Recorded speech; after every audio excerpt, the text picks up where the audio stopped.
Hello friends, welcome back to my another blog. তো কেমন আছো তোমরা সবাই? নিশ্চয়ই খুব খুব খুব ভালো আছো। তো অনেকদিন পরে আমার নতুন ব্লগে তোমাদের অনেক অনেক স্বাগত। তো যাই হোক, ইউটিউবের কোনো কারণবশত আমি এতদিন ব্লগ দিতে পারিনি। ইউটিউবের কিছু প্রবলেম হয়েছিল আমার, সেই কারণে। তো যাই হোক, আমি এই অ্যাকাউন্টে আবার রিনিউ করেছি। তো প্লিজ সঙ্গে থাকো আর দেখতে থাকো পুরো ব্লগটা। তো তোমরা তো জানোই যে একটু প্রবলেমস হয়েছিল, সেই কারণে। নইলে আমি আবার আজ থেকে শুরু করেছি ব্লগ দেয়া। তো তোমরা শেষ পর্যন্ত ভিডিওটা দেখো, লাইক কমেন্ট শেয়ার করতে কিন্তু একদম ভুলবে না। তো দেখো, সকাল সকাল বেরিয়ে পড়েছিলাম ইনজেকশন নিতে। আর এখানে হচ্ছে আজকে বৃহস্পতিবার ছিল, সেই কারণে নিরামিষ। এখানে আর বাজারে কোথাও নিরামিষ পাওয়া যায় না, তাই লিট্টি চোখা খেয়ে চলে এসেছি হসপিটাল ইনজেকশন নেওয়ার জন্য। যেহেতু লিও মানে আমার বাড়িতে যে পপিটা আছে, ও একটুকু বাইট করে দিয়েছিল, কিন্তু যেহেতু ঘরের পপি, সেই জন্য এমনি কোনো প্রবলেম নেই। এই দেখো কি অবস্থা। আর একদিন ইনজেকশন নিয়ে একটাই ক্লিপ দিয়েছে, আমার ক্লিপটা দেখে আর লাভ নেই, বুঝলে তো। তো যাই হোক, পপি যেহেতু সেরকম প্রবলেম নেই, তাও নিজের সেফটির জন্য, জাস্ট বেবির জন্য নিয়ে নিলাম ইনজেকশনটা। তো আমাদের 3টে করে কোর্স কমপ্লিট হয়ে গেছে।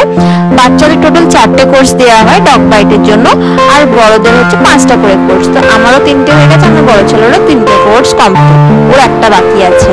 আর আমার হচ্ছে 2টো কোর্স বাকি আছে। তো দেখো, এই দেখো দূরে কত সুন্দর কাশফুলের জঙ্গল দেখা যাচ্ছে। কাশফুলের এই জঙ্গলটার মানেই হচ্ছে মা আসছেন ব্যাপার, তাই না বলো?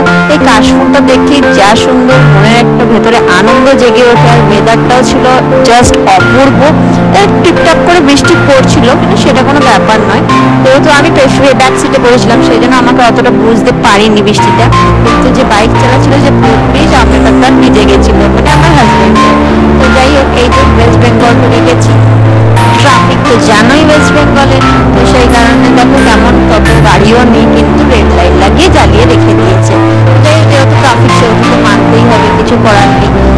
আর এখন আমরা যাচ্ছি ইঞ্জেকশন নেওয়ার পর আমার হাজবেন্ডের আসানসোল পৌঁছেছি আমরা, আমার হাজবেন্ডের একটা টেস্টের রিপোর্ট নেওয়ার জন্য। তো আসানসোলের যে সব থেকে বড় ডায়াগনস্টিক সেন্টার আবিষ্কার, যারা যারা আসানসোলে থাকো তারা নিশ্চয়ই কমেন্ট করে জানাবে।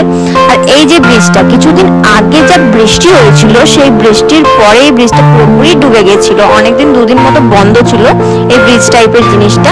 তো যাই হোক, এখনো হালকা ফুলকা জল আছে, তোমরা দেখতেই পেলে। আর এখানে হচ্ছে কলকাতা আর্সেনাল বিরিয়ানি, এটা খুব ভালো। আমি এখানে প্রচুরবার খেয়েছি।